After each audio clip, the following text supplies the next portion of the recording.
कर सकता है। आगे देखिए joint promise and it's performance. अब प्रॉमिस भी जॉइंटली होते हैं। सपोज कीजिए एक कॉन्ट्रैक्ट की एक पार्टी है और सामने वाली दो पार्टी हैं, तो अगर प्रॉमिस किया है सामने वाली दो पार्टी ने, जॉइंटली प्रॉमिस हो गया उनको, तो उनकी परफॉर्मेंस किस तरीके की। The law allows two or more person to make a contract with one or more then one person, कि भाई दो या दो से ज़्यादा लोग कॉन्ट्रैक्ट कर सकते हैं एज अ पार्टी के रूप में, टू फ्रॉम द वन और टू और मोर पर्सन। यानी सपोज कीजिए एक पार्टी में दो लोग, दूसरी पार्टी में भी दो लोग, और फिर वो आपस में ऐसे क्या कर रहे हैं, कॉन्ट्रैक्ट कर रहे हैं। In such a situation there may be one promisor and joint promises. Situation में एक कोई प्रोमिजर हो सकता है और प्रोमिसेस जॉइंट हो सकते हैं, जॉइंट प्रोमिजर्स हो सकते हैं एंड वन प्रोमिजी और जॉइंट प्रोमिजर्स हो सकते हैं और जॉइंट प्रोमिजीज हो सकते हैं। For example A and B might jointly promise to pay 50,000 to सी। तो यहाँ पे क्या है, सी एंड डी को, तो यहाँ दो दो ए और बी प्रोमिजर हैं और सी और डी प्रोमिजीज हैं, ठीक है। Come under the preview of section 45 and discuss in the follow. देखो डिवोल्यूशन ऑफ जॉइंट लाइबिलिटी, फिर जो जॉइंट लाइबिलिटीज हैं वो कैसे हस्तांतरित होएगी, हस्तांतरित ट्रांसफर होएगी। तो देखो सपोज करो ए और बी है, यहाँ पे जॉइंटली प्रॉमिस किया 50,000 सी और डी को देना है, तो ए और बी की जॉइंट लाइबिलिटी हो गई यहाँ पे कि इसको जो पैसे सी और डी को देने हैं, तो दोनों को मिलकर देने हैं, ठीक है। तो कैसे डेवल्यूशन होगी। As per section 42 when two or more persons have made joint promise unless there is an apparent intention to the contrary in the contract, all joint promisors are lawfully bound to jointly fulfil the. तो lawfully bound होते हैं कि जॉइंटफुल मिलके वो दोनों promise को complete करें।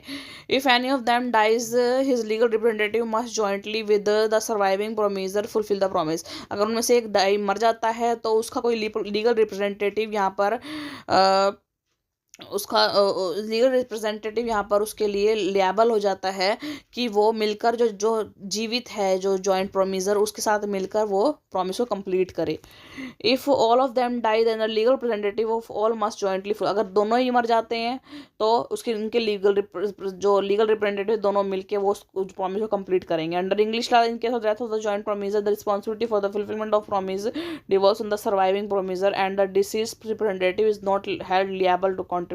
देखो अपने लॉ के अंदर तो ऐसा नहीं है। इंग्लिश लॉ में ये बोलता है कि अगर मान लो दो जॉइंट प्रोमिसर थे, अगर एक की डेथ हो गई है तो दूसरा जो जीवित है वो कंप्लीट जो परफॉर्मेंस है, यानी कि 50,000 रुपये देने हैं। मान लो ए और बी को मिलके 50,000 रुपये देके सी और डी को देने हैं। अगर ए मर जाता है तो बी अकेला ही लिएबल होगा कि 50,000 रुपये वो सी और डी को देगा। यहाँ पर उसका जो ए का कोई भी लीगल रिप्रेजेंटेटिव लिएबल नहीं होगा कि उसके लिए पेमेंट के लिए जो पे करे, ठीक है। लेकिन अपने यहाँ ऐसा नहीं है, अपने दोनों मिलके जॉइंट उसका लीगल रिप्रेजेंटेटिव हो जाएगा।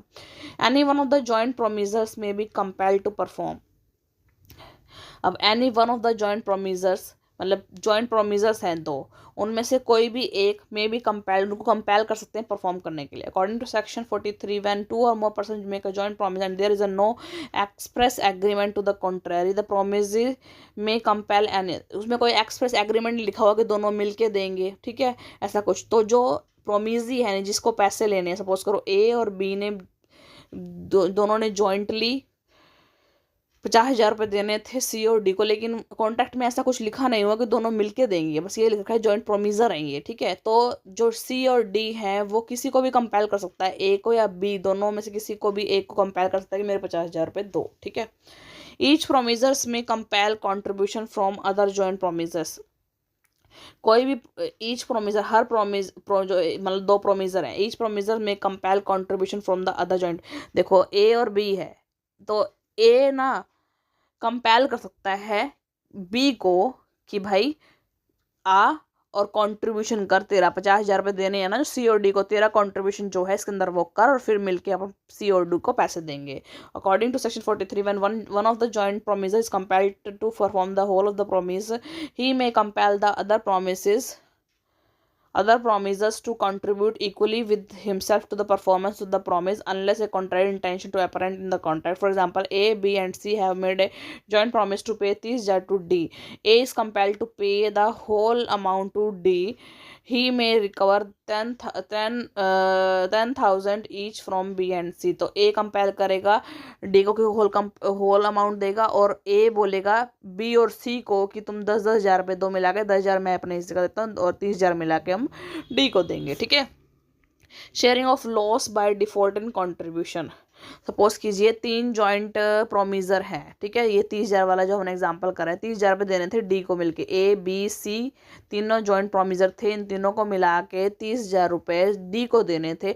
लेकिन बी क्या हो गया, बी डिफॉल्ट हो गया कि बी बोलता है कि मैं नहीं दूंगा जी पैसे, अपने पास है ही नहीं पैसे, मैं दिवालिया हो गया। ठीक है। तो ए और बी तो दिवालिया हो गया, ए और सी जॉइंट लॉस को वो करेंगे। तो 10,000 रुपये देने थे बी को, जिसने उसने नहीं दिए, तो अब 5,000 रुपये की लॉस ए वहन करेगा और सी भी 5,000 रुपये की लॉस को वहन करेगा। तो 15,000 दोनों मिलके देंगे, 5,000 रुपये लॉस दोनों के हिस्से में आ जाएगा। ठीक है।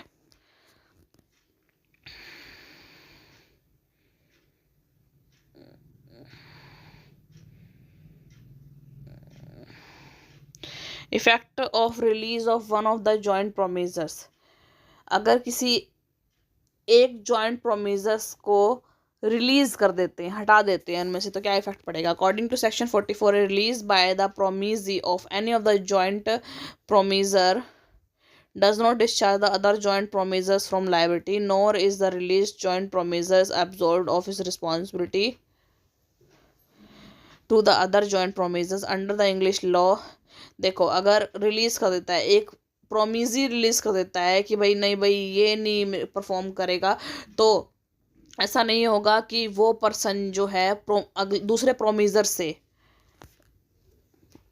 प्रोमीजर्स को, लेकिन दूसरे प्रोमीजर तो उसको रिलीज नहीं किया ना, दूसरे प्रोमीजर को उनको अपनी रिस्पॉन्सिबिलिटी कंप्लीट करनी पड़ेगी, उनको पैसे देने पड़ेंगे। सपोज कीजिए ए बी और सी तीनों को मिलके 30,000 रुपये डी को देने हैं। डी ने बी को रिलीज कर दिया कि तू मत दियो पैसे। ठीक है।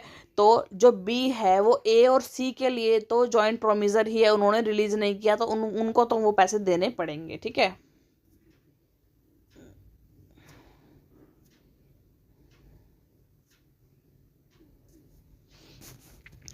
आगे, राइट्स ऑफ जॉइंट प्रोमिसेस। अगर जॉइंट प्रोमिस होते हैं उनके अधिकार क्या क्या होते हैं। According to section 45, when a person has made a promise to two or more persons, unless a contrary intention it is apparent in the contract, all the joint promises have the right to claim the performance of the promise when one of the joint promises dies। अगर देखो यहाँ promises हैं, suppose कीजिए A B दो 50,000 रुपये देने हैं सी और डी को, सी और डी प्रोमिजीज हैं और प्रोमिजर हैं ए और बी। तो अगर सपोज करो सी और डी में से एक प्रोमिजी मर गया, the right to claim performance rest with the legal representative jointly with the surviving promisees. तो जो राइट है परफॉर्मेंस का, जो रेस्ट जो उसका लीगल रिप्रेजेंटेटिव बच गया उसको उसके पैसे दे दिए जाएंगे। ठीक है। With the death of all the joint promisees the right to claim performance rest with the legal representative. तो जो अगर सपोज करो सी और डी दोनों मर जाते हैं, तो ए और बी के जो 50,000 रुपये देने हैं, ए और बी ने जो 50,000 रुपये देने हैं सी और डी के लीगल रिप्रेजेंटेटिव को दे दिए जाएंगे। ठीक है।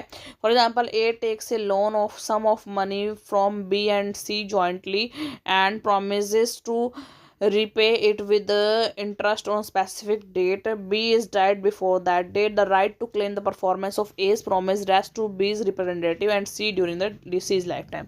तो A ने पैसे देने थे, B मर गया और C तो जिंदा है, तो जिंदा वाले को जिंदे का उसका हिस्सा दे दो, और जो B मर गया है उसके लीगल रिप्रेजेंटेटिव को उसका हिस्सा दे दो। ठीक है।